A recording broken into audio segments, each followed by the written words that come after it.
मारुति चक्रासुर का सामना करते हैं, किंतु चक्रासुर मारुति को अपने चक्रवात में खींच लेता है। मारुति को अपने चक्रवात में घुमाकर अनंत ऊंचाइयों तक ले जाता है और वो उल्टी दिशा में जाकर जमीन से बाहर निकल आते हैं, किंतु चक्रासुर वहाँ भी पहुँच जाता है। मारुति को बुलाने के लिए धवलमुख डमरू बजाता है। अब आगे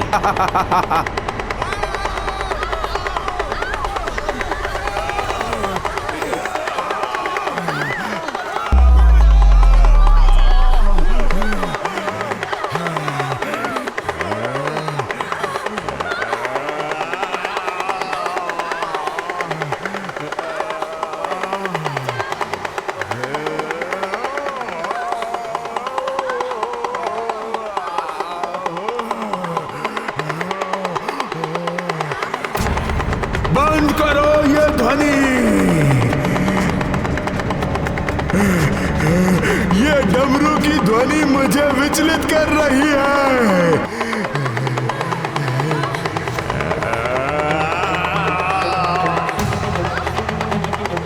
बंद करो ये डमरू की ध्वनि बंद करो। बंद करो ये ध्वनि।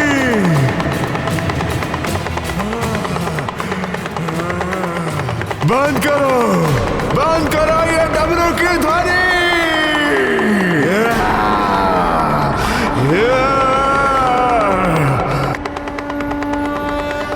आश्चर्य है, डमरू की ध्वनि और इसका भागना। सब सही तो कहते हैं कि डमरू की ध्वनि बुरी शक्तियों के प्रभाव को समाप्त कर देती है।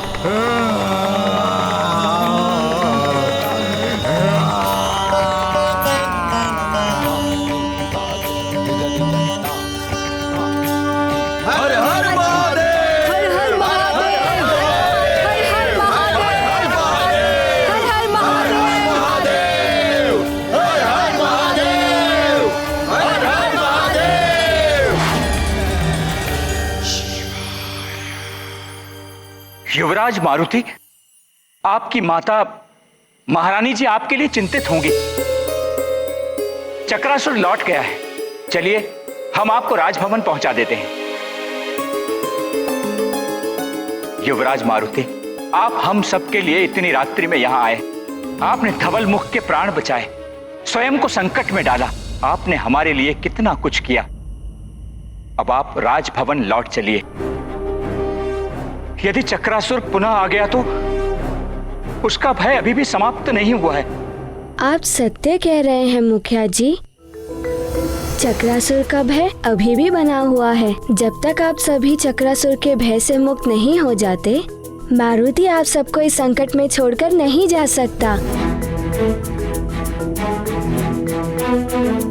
और चक्रासुर के भय से आप सब तभी मुक्त हो सकते हैं जब चक्रासुर सदा के लिए समाप्त हो जाएगा। और इसके लिए हमें साथ मिलकर प्रयास करना होगा।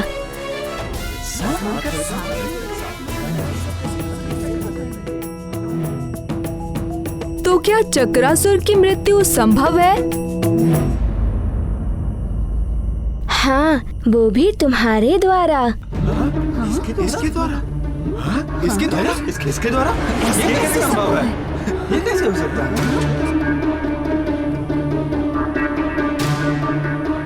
पहेलियां मत बुझाइए युवराज। इतने भयानक असुर की मृत्यु, वो भी एक साधारण बालक के द्वारा, ये कैसे संभव है? मात्र यही नहीं, आप भी उसे मार सकते हैं। आप भी और आप भी। मैं भी? हाँ मुखिया जी, आप भी उसे समाप्त कर सकते हैं। एकता में बहुत शक्ति होती है, चक्रासुर से भी अधिक। यदि हम सब मिलकर एक हो गए तो चक्रासुर का अंत भी कर सकते हैं। चक्रासुर बहुत शक्तिशाली है और मायावी है, किंतु उसकी एक दुर्बलता भी है।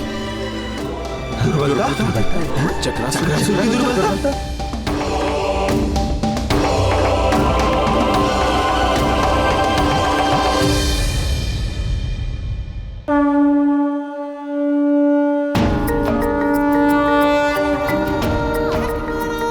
सबने देखा था इस एक डमरू के नाद से चक्रासुर कितना विचलित हो उठा था। ये डमरू की ध्वनि बंद करो ये ध्वनि। भागने के लिए विवश हो गया था। यदि अनेकों डमरू एक साथ बजाए जाएं, तो उनकी सम्मिलित ध्वनि से चक्रासुर शक्तिहीन हो जाएगा। फिर उसे हम सहज ही समाप्त कर सकते हैं।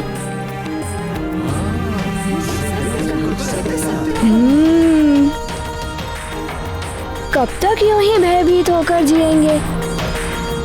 माँ ने कहा था कि भय दुर्बलता उत्पन्न करता है और भय पर जिसने विजय पाली, विजय उसी की होती है।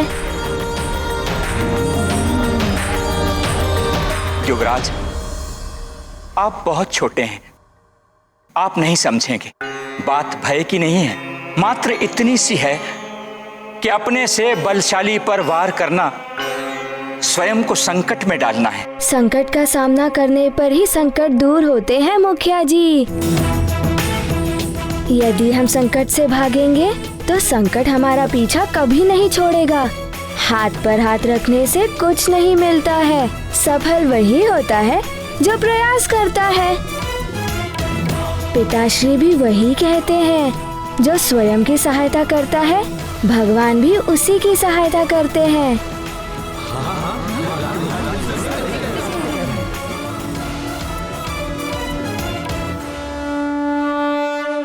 युवराज उचित कह रहे हैं।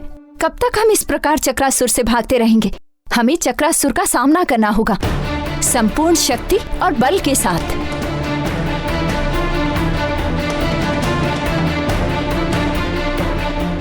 मैं युवराज के साथ हूँ। मैं भी युवराज के साथ हूँ। मैं भी युवराज के साथ हूँ। हम सब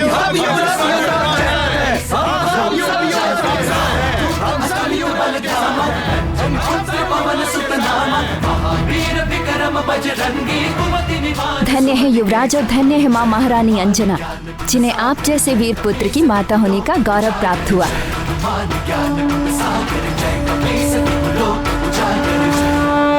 देवेश्वर, विडंबना देखिए, माता और पुत्र दोनों इस बात से अनभिज्ञ हैं कि दोनों ही अपने अपने स्तर से चक्रासुर के विरुद्ध युद्ध छेड़े हुए हैं, जबकि दोनों के कार्य का उद्देश्य एक ही है, चक्रासुर के आतंक से मुक्ति। कैसी विचित्र क्रीड़ा है ये नियति। देवी, सूर्य और दीपक में दोनों में अग्नि व्यापत है। दोनों का कार्य एक ही है, प्रकाशित करना। इसी प्रकार मारुति और अंजना वो भी एक ही कार्य कर रहे हैं। मारुति ने दिव्य शक्ति का प्रयोग किया और अंजना ने मंत्र शक्ति का प्रयोग किया। दोनों को ये भी ज्ञात है कि एकता में कितनी शक्ति होती है। किंतु स्वामी, उन सब निर्दोष मनुष्यों को इतना कष्ट क्यों? देवी, सबको जीवन में संघर्ष करना पड़ता है। यदि बिना कोई संघर्ष करे, बिना कष्ट उठाए सब कुछ प्राप्त हो जाए, तो मनुष्य स्वार्थ और आलस्य का दास हो जाता है। उसे जीवन के मूल्यों का ज्ञान ही नहीं हो पाता। मनुष्य सारा जीवन इसी संघर्ष में बिता देता है कि उसके जीवन में कोई संघर्ष ना हो।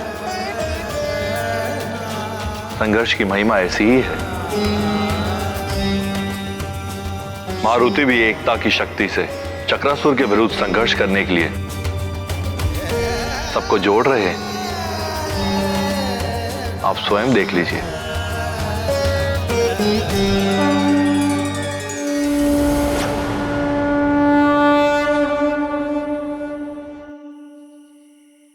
युवराज, हम सब आपके साथ हैं, किंतु हमारे पास सिर्फ एक ही डमरू है। अन्य डमरू नष्ट हो चुके हैं।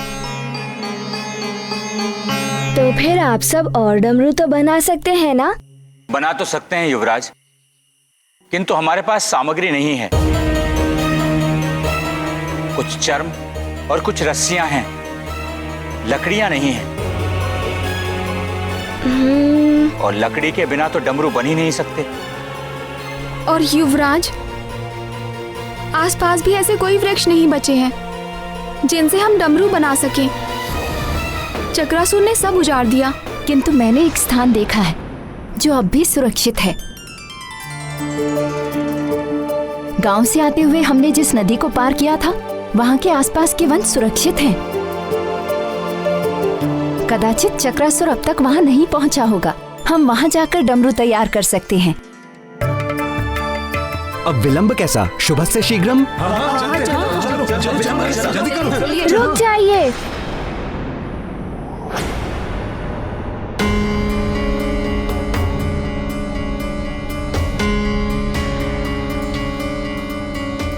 वहां जाने से समय व्यर्थ होगा।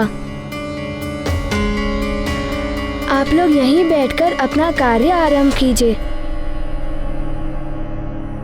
लकड़ियों की व्यवस्था मैं कर दूंगा। आप जैसा कहें युवराज, हम अभी कार्य आरंभ कर देते हैं। किंतु स्मरण रहे, सबको मिलकर एक साथ कार्य करना है। जितना शीघ्र हो सके हमें अधिक से अधिक डमरुओं का निर्माण करना है। अवश्य करेंगे। असंभव! चक्रासुर के चक्रवात में फंसने के बाद भी वो वानर बालक बाहर निकल गया। असंभव है ये। मुझे भी वहां से भागना पड़ गया। कहीं ऐसा तो नहीं कि वो मेरी दुर्बलता भाग गया हो, कि डमरू की नाद मुझे विचलित कर देती है। हाँ, ये भी हो सकता है। बहुत चतुर है वो वानर बालक एवं शक्तिशाली भी है वो। उसने तो वृक्षासुर को वृक्षासुर नहीं हूं मैं। एक वानर बालक से परास्त हो जाऊं। यदि वो मेरे सामने फिर से आ गया तो समाप्त कर दूंगा उसे। अच्छा, वो देव भी उसे मुझसे नहीं बचा पाएंगे, जिनकी शक्ति उसके पीछे कार्य कर रही है।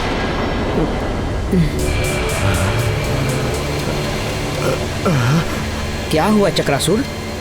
क्या सोच रहे हो? लगता है मेरे भीतर की शक्तियां कम हो रही हैं।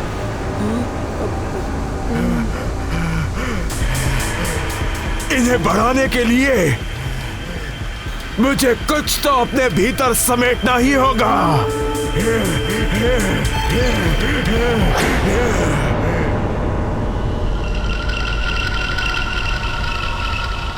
उस नदी में जल भी है और उसके आसपास वृक्ष भी है।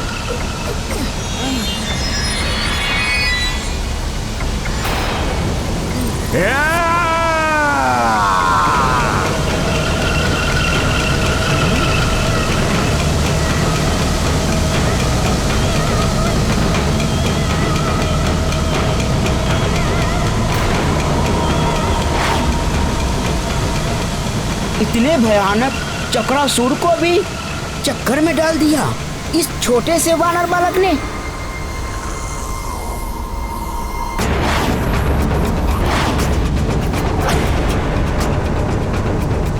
दिखने में तो वो वानर बालक मेरे देह के ही समान है, पर इतने बड़े बड़े कार्य।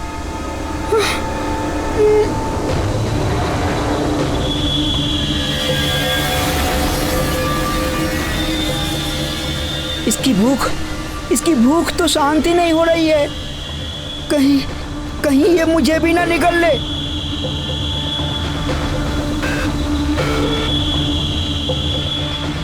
चल हाथीबल, शीघ्र यहाँ से निकल।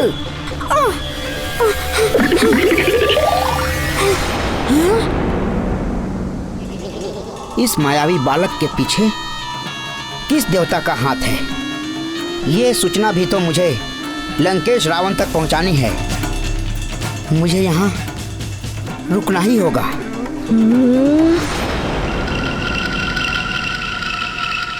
ये तो इस नदी का सारा जल पी जाएगा।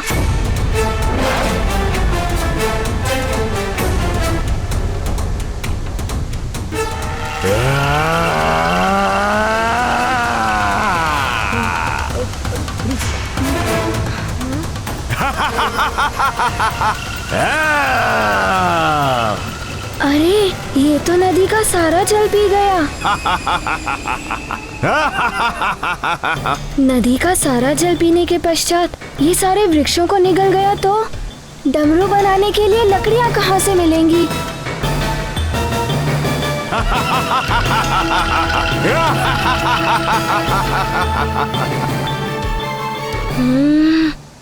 क्या करूं?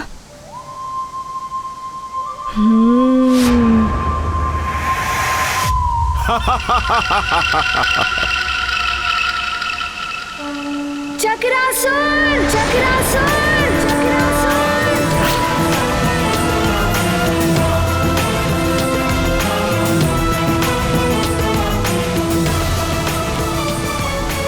तुम तो बड़े मायावी और भयानक असुर हो ना?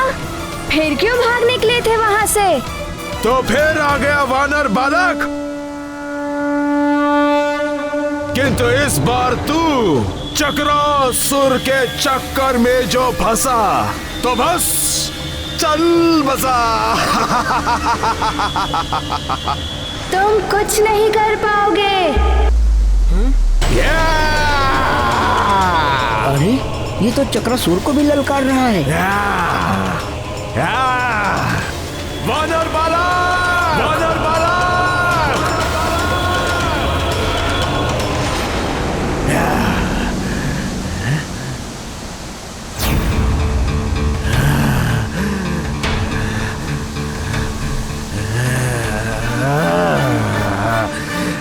कहाँ गया वानर बालक? ये वानर बालक तो पुनः लुप्त हो गया। अब तो मुझे ही इसे ढूंढना होगा।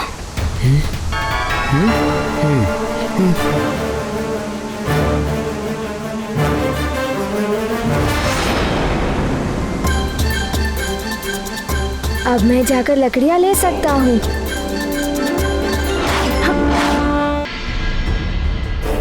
ये युवराज कहाँ रह गए? समय बीतता जा रहा है।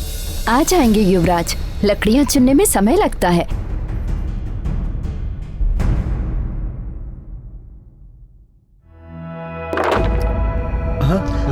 युवराज! युवराज! हमारे युवराज आ गए। हमारे युवराज! ये रही लकड़ियाँ।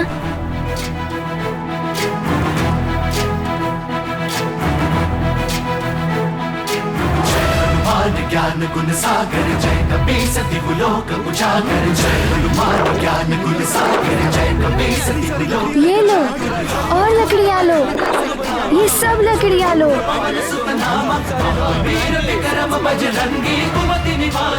ये लीजिए और लकड़ियाँ लीजिए। इन सब लकड़ियों के डमरू बनाइए।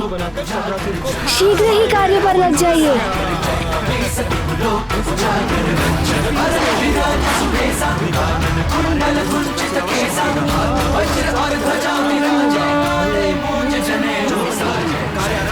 ये लो, आ गई लकड़ियाँ और आ गए युवराज भी। अब शीघ्रता से कार्य आरंभ करो। हमें अधिक से अधिक डमरू बनाने हैं।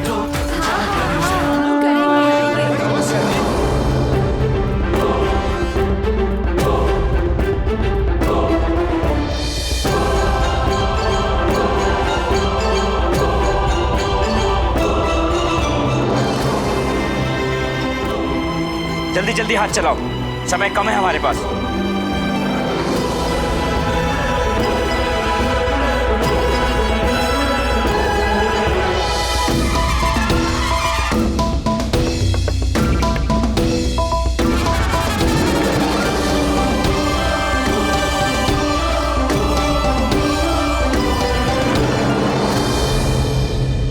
युवराज, डमरू तो लगभग बन ही गए हैं। आगे की क्या योजना है? हम चक्रासुर पर इनसे कैसे प्रहार करेंगे? मुखिया जी, अब हमें ये कार्य करना है।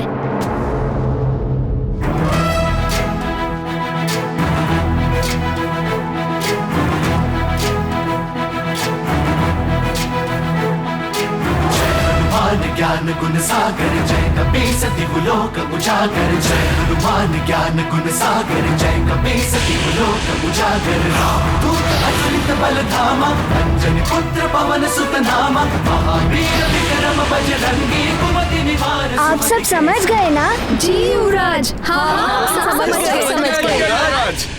अब हमें इस रक्षा कवच की कोई आवश्यकता नहीं है।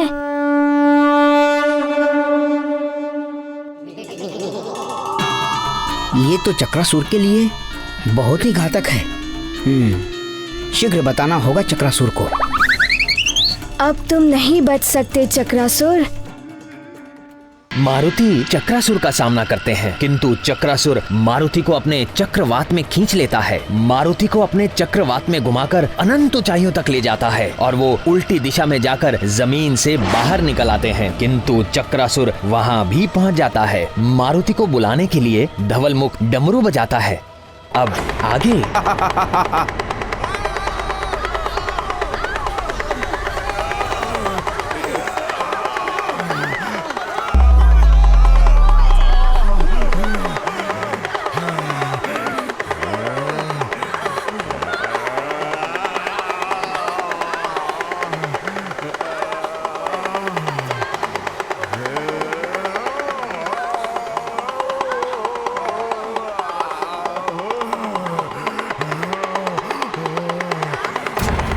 बंद करो ये ध्वनि।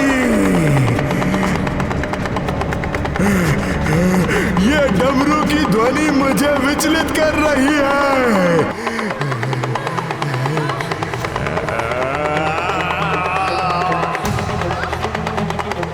बंद करो ये डमरू की ध्वनि बंद करो। बंद करो ये ध्वनि।